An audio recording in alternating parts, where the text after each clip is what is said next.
Hello दोस्तों, कैसे हैं आप सब। स्वागत है आप सभी का कॉमिक वर्ल्ड चैनल पर। तो चलिए दोस्तों, शुरू करते हैं डायमंड कॉमिक्स में चाचा चौधरी सीरीज़ की अगली कॉमिक्स, चाचा चौधरी और पिक्सी।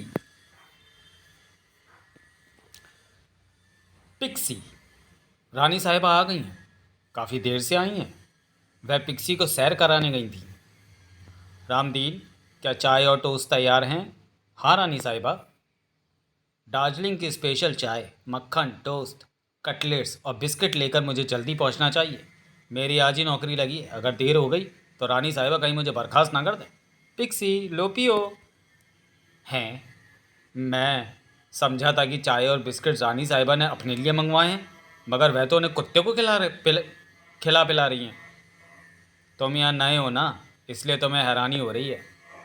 रानी साहिबा को पिक्सी बहुत प्रिय है, इसलिए वो उसे वही खिलाती हैं जो वो खुद खाती हैं।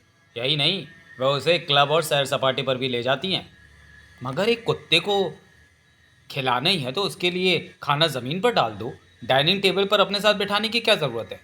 ज़रूरत है, क्योंकि जब से इनके पति की मृत्यु हुई है, ये पिक्सी ही रानी साहिबा की एकांत ज़िंदगी का साथी है। इनके कोई औलाद नहीं है। क्या रानी साहिबा का और कोई रिश्तेदार नहीं है? सिर्फ एक आवारा और अय्याश भाई बक्कू है, जो शहर के दूसरे इलाके में रहता है। वह यहाँ तब आता है जब उसे पैसों की ज़रूरत होती है। बक्कू। बहन, इस बदतमीज पिल्ले को नीचे उतारो। इसको तुमने बहुत सिर चढ़ा रखा है। यह मुझे देखते ही भौंकने लगता है। वाह वाह। पिक्सी, शांत हो जाओ। बक्कू, अब कितने पैसों की ज़रूरत पड़ गई? तुम कैसे समझ गई कि मैं पैसों के लिए आया हूँ? बहन भाई को ना समझे, ये कैसे हो सकता है? ये लो 10,000 और जाओ। जब तक तुम यहाँ रहोगे पिक्सी का मिजाज बिगड़ा रहेगा। बहन, तुम सचमुच अक्लमंद हो। मुझे बार बार यहाँ आकर मांगना अच्छा नहीं लगता। तुम क्यों नहीं ये सारी जायदाद मेरे नाम वसीयत कर देती? आखिर तुम्हारे मरने के बाद सारा पैसा मुझे ही मिलने वाला है, और कोई है ही नहीं जो इतनी संपत्ति का वारिस बने। क्यों, क्या फिक्सी नहीं है? क्या पागल हो गई हो? कोई कुत्ते के नाम जायदाद वसीयत करता है? लालची और मतलब परस्त इंसानों से वफादार कुत्ते बेहतर हैं। मैं देख लूँगा कि तुम कैसे एक आवारा पिल्ले के नाम वसीयत करती हो। पिक्सी, रात हो गई। मीठे सपनों की नींद सो जाओ। हे भगवान, अगले जन्म मुझे कुत्ता बनाना। ओ, आधी रात को बर्फीली हवाएं चल रही हैं। सुबह हो गई। देखूं पिक्सी उठ गया कि अभी तक सो रहा है। पिक्सी! पिक्सी अपने कमरे में नहीं है। महल का कोना कोना देखो और उसे ढूंढ कर लाओ। पर्दे के पीछे नहीं है, बेड के नीचे भी नहीं है। रानी साहिबा, महल के अंदर और बाहर दूर दूर तक देखा है, मगर पिक्सी का कहीं पता नहीं चला। जब तक मेरा पिक्सी नहीं मिलेगा मैं कुछ ना खाऊंगी ना पीऊंगी। Hello police. बक्को, तुम्हें मेरे साथ चलना होगा। क्यों इंस्पेक्टर साहब? यह पुलिस स्टेशन चलकर बताएंगे। रानी साहिबा, अगर आपकी इजाज़त हो तो पिक्सी को ढूंढने का काम चाचा चौधरी को सौंपा जाए। कहते हैं उस आदमी का दिमाग कंप्यूटर से भी तेज चलता है। कुछ भी करो, मुझे मेरा पिक्सी चाहिए। चाचा जी, मैं देख रहा हूँ कोई हमारी तरफ आ रहा है। किसी समस्या में उलझा होगा। चाचा जी, एक कुत्ते को ढूंढना है। लो, अब हमारी औकात कुत्ते बिल्लियों तक रह गई है। नहीं चाचा जी, इस कुत्ते के साथ हमारी रानी साहिबा की ज़िंदगी टिकी हुई है। वह कुत्ता अगर ना मिला तो रानी साहिबा भूखे प्यासी मर जाएंगी। रामदीन, आगे बोलो। पिक्सी कुत्ता हमारी मालकिन को इतना प्रिय था कि वह करोड़ों की जायदाद उसके नाम पर वसीयत लिखने को तैयार हो गई। कल रात को वह कुत्ता अचानक गायब हो गया। पुलिस ने रानी साहिबा के आवारा भाई बक्कू को पकड़ लिया है। बक्कू का नाम सुना है। रामदीन, आओ चलें। चाचा जी, क्या मैं भी आऊँ? नहीं साबू, कुत्ता ढूंढना है, किसी शेर से लड़ाई नहीं लड़नी। क्या हम गलत रास्ते नहीं जा रहे हैं? इधर तो पुलिस स्टेशन है। मैं ठीक रास्ते पर जा रहा हूँ। पहले मुझे एक निर्दोष आदमी को छुड़ाना है। आइए चाचा जी। आज इधर कैसे? इंस्पेक्टर साहब, मैं रानी साहिबा के कुत्ते के सिलसिले में आया हूँ। बड़ा सीधा सा केस है। रानी साहिबा उस कुत्ते को अपनी जायदाद का वारिस बनाना चाहती थी। रानी साहिबा के आवारा भाई बक्कू ने उस कुत्ते का अपहरण कर उसे मार दिया, ताकि रानी साहिबा की मौत के बाद बक्कू अकेला करोड़ों की जायदाद का वारिस बन सके। बक्कू कहाँ है? हवालात में। चलिए मैं आपको मिलवा दूँ। इंस्पेक्टर साहब, मैं बक्कू की ज़मानत देता हूँ। आप पछताएंगे। मैं जैसा कहता हूँ वैसा करिए। जाओ, तुम आज़ाद हो। रानी साहिबा, गमगीन मत होइए। जहाँ आपने कुत्तों को आखिरी बार देखा वहाँ ले चलिए। क्या नाम बताया था उसका? पिक्सी। चौधरी साहब, मैंने पिक्सी को आखिरी बार यहाँ सुलाया था। रसोई घर से एक मटन की हड्डी मंगवा दीजिए। हम कुत्ते को यहाँ तलाश चुके हैं। जब वह यहाँ नहीं तो हड्डी कौन खाएगा? जैसा कहता हूँ वैसा करो। लीजिए, ये रही हड्डी। पिक्सी। रामदीन, तुम तो कहते थे इस आदमी का दिमाग कंप्यूटर से तेज है, मुझे तो ये कोई बावला नजर आता है। पिक्सी। रानी साहिबा, वह आदमी अपने काम में कभी फेल नहीं हुआ। पिक्सी। वाह वाह वाह वाह। रानी साहिबा, संभालिए अपने कुत्ते को। रात को बर्फीला तूफान आया था। ठंडी हवाएं खिड़की के टूटे शीशे से होकर अंदर आती रही।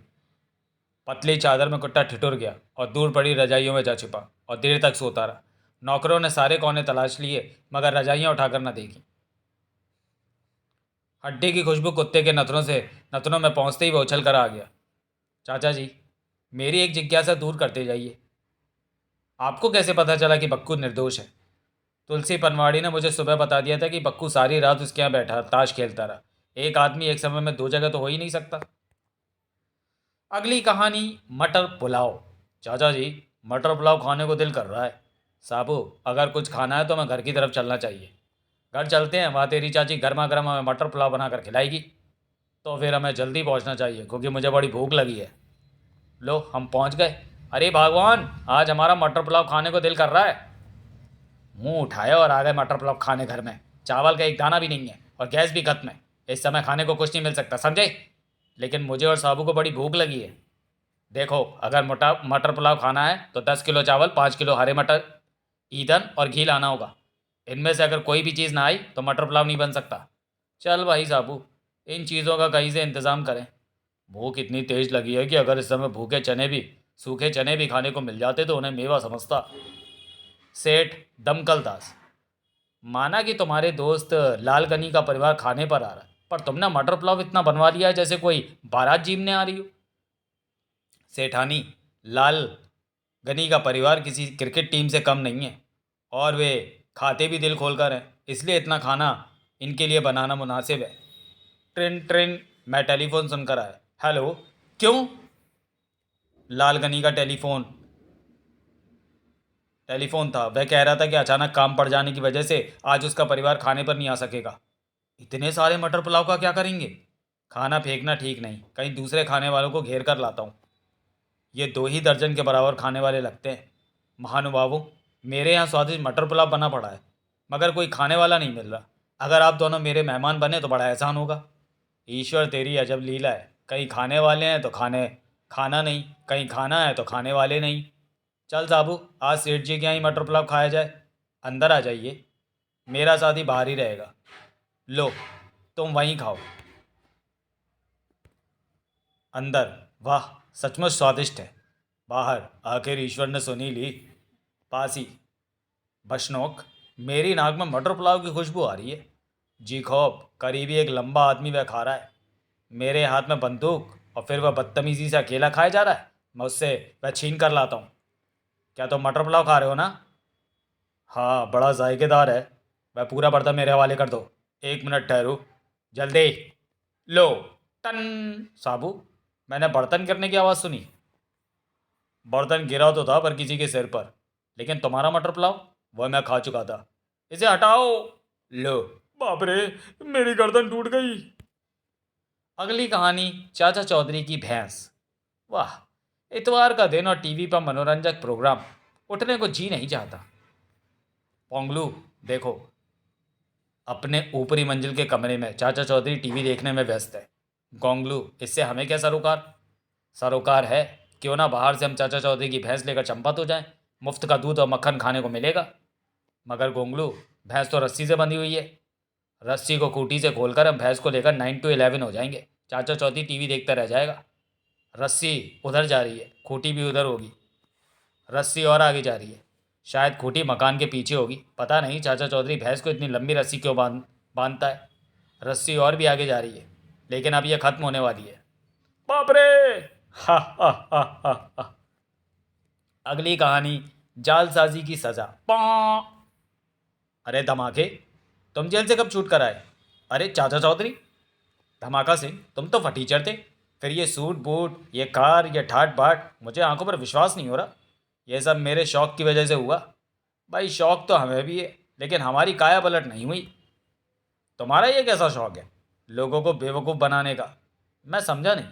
जिस तरह किसी को पान खाने का शौक होता है, किसी को गाने बजाने का और किसी को कविता करने का, उसी तरह मुझे दूसरों को बेवकूफ़ बनाने का शौक है। सुनो, यह कार मैंने कैसे हासिल की। एक बार मैं कहीं जा रहा था तो एक जगह मैंने कार खड़ी देखी। मुझे यह पसंद आई। मैं कार के मालिक के पास गया। भाई साहब, क्या आप अपनी ये देसी कार मेरी नई इंपोर्टेड मर्सिडीज कार से बदलना चाहेंगे? क्यों मजाक कर रहे हो? बिल्कुल नहीं। मैंने ये कार बर्लिन में खरीदी थी। जब उसे भारत लाया तो पिताजी ने कहा कि वह कोई विदेशी चीज़ घर में नहीं रखेंगे, इसलिए समस्या खड़ी हो गई।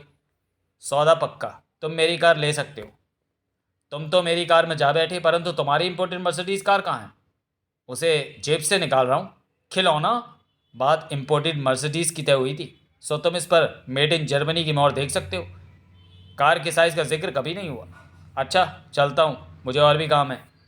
इसी तरह मैंने अपने फटे पुराने कपड़ों के बदले ये नया पैंट पहन लिया। जूते, टाई और घड़ी भी हथिया लिए। ये तो धोखाधड़ी है। बस अब एक ही चीज़ की कमी है, रहने के लिए सुंदर सा मकान। धमाके, मेरा काम मानो, ये जालसाजी छोड़ दो, कहीं लेने के देने ना पड़ जाएं। अगर शान शौकत से रहना है तो चालाकी से काम लेना पड़ेगा। मेरे पास ये खिलौना है, अब सचमुच की इसके बदले में अब सचमुच की आलीशान इमारत हथिया लूंगा। हा हा। अच्छा चाचा चौधरी, बाय। अगली बार जब हम मिलेंगे तो तुम मुझे भव्य मकान में बैठा पाओगे। ये मकान सुंदर है, इसके मालिक से बात की जाए। कहो महाशय, अपने एक मंजिले मकान को मेरी 2 मंजिला इमारत से बदलोगे? जाओ, मेरा समय बर्बाद ना करो। देखते नहीं, चीनी फिलोसफर कन्फ्यूशियस की किताब पढ़ रहा हूँ। कन्फ्यूशियस की किताब तो तुम बाद में भी पढ़ सकते हो, मगर 2 मंजिला मकान पाने का चांस अगर हाथ से निकल गया तो दोबारा नहीं आएगा। सच कह रहे हो? बिल्कुल। तो फिर अगले दरवाजे से अंदर आ जाओ। काम कर गया। रहने के लिए इस भवन से बेहतर और क्या होगा? मैं इस मकान का नाम लिख रहा हूँ, देखते जाओ।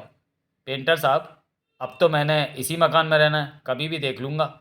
मैं अंदर चलता हूँ, आप अपना काम जारी रखो। बड़े अजीब आदमी।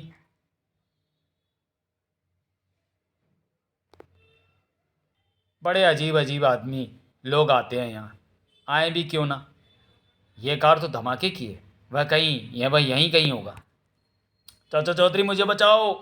क्यों धमाके? क्या रहने के लिए तुझे भवन नहीं मिला? मिला। फिर क्यों रो रहा है?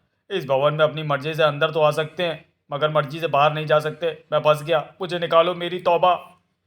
1 मिनट, मैं आगे जाकर देखता हूँ कि यह भवन है क्या। पागल खाना। अगली कहानी, रानी शैनी। दूर एक टापू कोल मशर में। मुझे कहाँ ले जा रहे हो? मैं रानी शैनीब का पति हूँ। कभी थे। नौजवान, रानी शैनीब ने तुमसे शादी की तो मैं राजकीय आराम और वैभव दिए, मगर अब रानी तुमसे ऊब गई है, इसलिए हमेशा के लिए छुटकारा पाने के लिए तुम्हें ले जाया जा रहा है। तुम्हें ईश्वर का शुक्रगुजार होना चाहिए कि तुम एक शाही मौत मर रहे हो। ऐसी मौत बहुत कम लोगों को नसीब होती है। आ! कोला मशर की रानी शैनी। मंत्री, अब तक कितने आदमी मुझसे शादी करके मर चुके हैं? महारानी, राजकीय आंकड़ों के अनुसार अब तक 24 आदमी ये श्रेय प्राप्त कर चुके हैं। अब मैं नई शादी करना चाहती हूँ। विश्व के प्रसिद्ध व्यक्तियों के नाम इस किताब में दर्ज हैं, आप जिसे चाहे चुन लें। इस पृष्ठ पर चाचा चौधरी और साबू के नाम दिए हैं, क्योंकि ये दोनों अक्सर इकट्ठे रहते हैं। चाचा चौधरी बुद्धिमानी के लिए और साबू ताकत के लिए मशहूर है। पोंग, उन दोनों को पकड़ कर लाओ। देखने के बाद मैं चुनाव करूंगी कि किससे शादी की जाए। उधर, आहा, पता नहीं इस छोटी शीशी के अंदर क्या है। अरे अरे साबू, उस शीशी को छोड़ दो। मेरे साइंसदान दोस्त प्रोफेसर जेड ने एक अद्भुत इत्र का आविष्कार किया है। इस शीशी में वह भरा है। यह गधा रोनी सूरत लिए घूम रहा है, क्योंकि आज इसके मालिक ढोलू कुमार ने डंडों से इसकी मरम्मत कर दी है। मैं इस उदास गधे को ये इत्र सुंघाता हूँ। हा हा हा हा हा। इस इत्र की सुगंध नाड़ी द्वारा हमारे मस्तिष्क में उस हिस्से को क्रियाशील कर देती है जिसका संबंध हंसने से है। जब तक ये सुगंध इसकी नाड़ी में बसी रहेगी ये गधा हंसता रहेगा। हो। चाचा चौधरी, हमारे टापू कोला मचार के ये फल खाइए, आपको स्वादिष्ट लगेंगे। इस फल का अजीब स्वाद है, जैसे पहले कभी ना चखा हो, पर है मज़ेदार। दोनों बेहोश हो गए। दोनों को बांधकर कोला मशल ले चलो। हेलीकॉप्टर तेज नहीं उड़ सकता क्योंकि लंबा आदमी काफ़ी भारी है।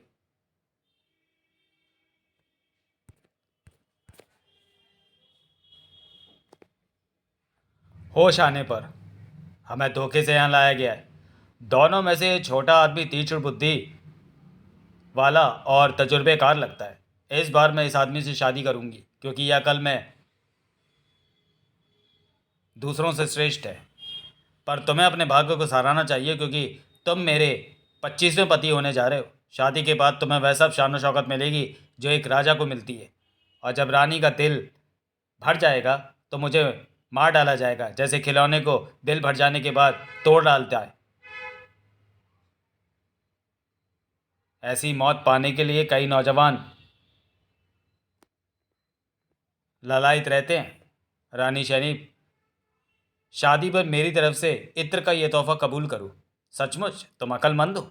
आहा, इस इत्र की भीनी भीनी खुशबू मेरे दिल और दिमाग पर छा गई है। हा हा हो ही। रानी साहिबा, शादी का मुहूर्त निकला जा रहा है। उन्हें हंसने से फुर्सत मिलेगी तभी वह शादी करेंगी ना।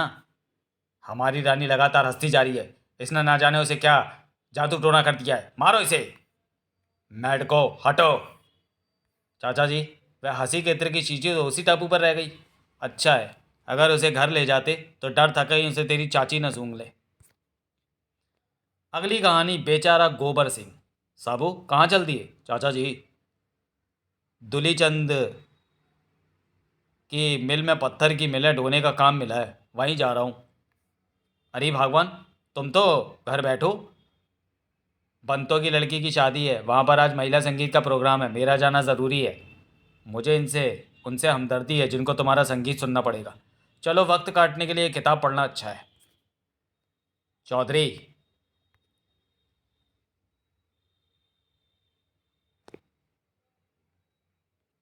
काफ़ी पढ़ लिए किताबी किस्से कहानियाँ, अब ज़िंदगी की असलियत पर आ जाओ। गोबर सिंह, तुम जेल से छूटकर कब आए? आज ही। तुमने ही मुझे जेल भिजवाया था, सोचा सबसे पहले तुमसे हिसाब किताब किया जाए। तुम अभी तक बैठे हुए हो? तुम्हें इतनी भी तमीज़ नहीं कि गोबर सिंह से कैसे पेश आते हैं। उठो और मेरी तरफ पीट करके खड़े हो जाओ। चौधरी, तुम मरने जा रहे हो, कोई आखिरी इच्छा हो तो बता दो, शायद मैं उसे पूरा कर सकूं। मुझे सीटी बजाना अच्छा लगता है, एक बार वह बजा लेने दो। तुम्हारी ये इच्छा हमने मान ली, पर अफसोस है कि मेरे सिवा तुम्हारी मधुर सीटी और कोई सुनने वाला यहाँ नहीं है। मैंने साबू और तुम्हारी पत्नी को बाहर जाते देख लिया था। पापा, तड़ाक, भागो। गोबर सिंह, तुम्हारी दाई आंख काली क्यों है? शायद सुरमा ज़्यादा डाल लिया होगा, या फिर कहीं से पिटकर आ रहे हो। यही सच है भाई धमाका सिंह। चाचा चौधरी का अकेला देखकर मैं उसको मारने गया था, पर उसकी सीटी का इशारा सुनकर उसका कुत्ता मुझ पर टूट पड़ा। बड़ी मुश्किल से जान बचा के आया हूँ। तुम्हें शर्म आनी चाहिए। डाकुओं का बादशाह एक चूहे से पिटकर आ गया। लो ये स्टेन गन, जाकर सारी गोलियां चाचा चौधरी के पेट में उड़ेल दो। उसे देखते ही मैं भून कर रख दूंगा। इस बार सीटी बजाने का चांस भी उसे नहीं दूंगा। रॉकेट, बाहर जाओ और घूमो फिरो, यहाँ तुम्हारी ज़रूरत नहीं। वह मेरी मार के दायरे में है। अभी वह जिंदा है, अगले क्षण उसकी लाश ज़मीन पर पड़ी होगी। तर तर तर तर तर तर। ये क्या, अचानक ये पत्थर की सिल बीच में कहाँ से आ गई? जब दुलीचंद की पत्थर की सारी सिलें मैंने तोड़ दी तो उसने मुझे एक सिल घर जाने के लिए दे दी। अरे, सारी गोलियां खत्म हो गई। टिक टिक। गोबर सिंह, अब हमारी बारी है। बचाओ, मुझ पर रहम करो। पहले वादा करो, फिर कभी इधर का रुख नहीं करोगे। मेरी तौबा। तुम जा सकते हो। गोबर सिंह, तुम पापड़ कैसे बन गए? क्या तुम्हारे ऊपर से रोड रोलर निकल गया? उससे भी बुरा। अगली कहानी, छोटू और खोटू। छोटू और खोटू दो दोस्त थे। वे जो भी काम करते थे उल्टा होता था, इसलिए वे बड़े निराश थे। भाई खोटू, हाँ भाई छोटू, दुनिया भर के लोग हमें बेवकूफ़ और निकम्मा समझते हैं। हमें कुछ करना चाहिए ताकि लोग हमें बेवकूफ़ ना समझें। मुझे एक तरकीब सूझी है। क्या? क्यों ना हम दोनों चाचा चौधरी के शागिर्द बन जाएं। सुना है उससे आज तक कोई गलत काम नहीं हुआ। वाह छोटू, तुमने बिल्कुल पते की बात कही। चलो चाचा चौधरी के पास। चाचा जी, हमें अपना शागिर्द बना लीजिए ताकि हम बेवकूफ़ों को भी थोड़ी अकल आ जाए। क्या तुमने कभी कोई बहादुरी का काम किया है? हाँ, एक बार मैंने पहाड़ को अपनी हथेली पर उठा लिया था, लेकिन वह राई का पहाड़ था। दिन भर मैं शेरों से घिरा रहता हूँ, लेकिन वह शायरों के शेर होते हैं। कुछ भी हो आदमी, तुम दिलचस्प नज़र आते हो। आज से तुम दोनों मेरे शागिर्द। अब जाओ और कोई काम करके मुझे दिखाओ। चल भाई छोटू, आज हम चाचा चौधरी को दिखा दें कि हम क्या कुछ कर सकते हैं। थोड़ी देर बाद ही वह देखो, वह उस बेचारे को मारने के लिए दौड़ रहा है। अपने से निर्बल को मारना कहाँ की इंसानियत है। मैं उस घुसट को अभी मजा चखाता हूँ। क्यों बे, तू उस दिलबर पतले को मारने के लिए क्यों भाग रहा है? मैं भी तुझे मजा चखाता हूँ। जब तक वे दोनों लड़ें, भागने का अच्छा मौका है। टिशुम, ये लो। मगर मेरी बात तो सुनो। हमको सुनना नहीं चाहते। ले चलो इसका मकद को चाचा चौधरी के पास। चाचा जी देखो, तुम्हारे आदमियों ने मार मार कर मेरी क्या हालत बना दी। क्यों, क्या हुआ? एक बदमाश मेरी पॉकेट मार कर भाग रहा था कि मैंने डंडा लेकर उसका पीछा किया। तुम्हारे छोटू और खोटू ने पकड़ कर मुझे पीटना शुरू कर दिया। अरे, अगर ये बात थी तो आपने हमें पहले क्यों नहीं बताया? अरे, तुमने मुझे बोलने का मौका ही कब दिया? मूर्खों, तुमने मेरा नाम डुबो दिया। जाओ, मेरी नज़र से दूर हो जाओ। मोटू भाई, हाँ भाई खोटू, ये तो फिर हमारी किरकिरी हो गई। कोई बात नहीं, अभी और कई मौके आएंगे हमें अपने कर्तव्य दिखाने के। तभी अचानक वाह वाह वाह वाह। क्यों भाई छोटू, तुमने कुछ कहा मुझे? तू खोटे का खोटे ही रहा। ये क्या तुझे किसी इंसान की आवाज़ लगती है? अरे ये कोई कुत्ता भौंक रहा है।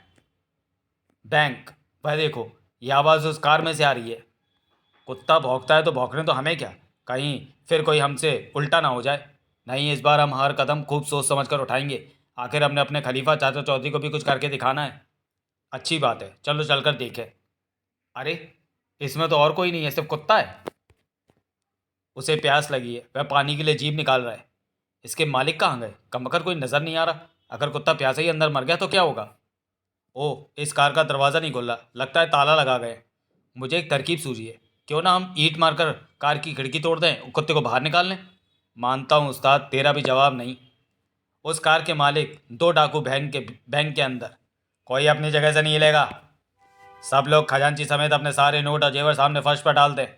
और देखते ही देखते नोटों और जेवरों का ढेर लग गया। उधर छोटू और खोटू कार का शीशा तोड़ने की तैयारी करते हैं। हम दोनों एक ईंट मारते हैं। हो सकता है एक का निशाना चूक जाए तो दूसरे को ईंट तो निशाने पर बैठेगी। ठीक है। उफ, मारे गए, दोनों का निशाना चूक गया। ओ, अय मैं मरा, ठाक।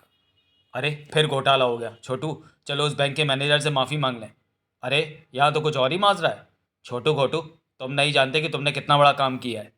तभी चाचा चौधरी चेक भुनाने उस बैंक में आते हैं। छोटू घोटू, मुझे मैनेजर साहब ने सब कुछ बता दिया है। मुझे तुम पर गर्व है। अगली कहानी, हाईजैकर। अरे भाई साहबू, कहाँ भागे जा रहे हो? एक रेलगाड़ी पटरी से नीचे उतर गई है, क्रेन आने में बहुत देर लगेगी, इसलिए स्टेशन मास्टर ने मुझे बुलावा भेजा है। गाड़ी पटरी पर रखकर अभी आता हूँ। अच्छा, मैं भी देखूँ मेरे जिम्मे क्या काम है। अरे पतंगी राम, क्यों रो रहे हो? मुझसे ये पतंग नहीं उड़ रही। धत तेरी, इतनी सी बात। तुम करनी दो, हम पतंग उड़ाकर दिखाते। छोड़ो। वाह, देखो तुम्हारी पतंग अब आसमान को छू रही है। ओह चाचा जी, हम जमीन से ऊपर उठे जा रहे हैं।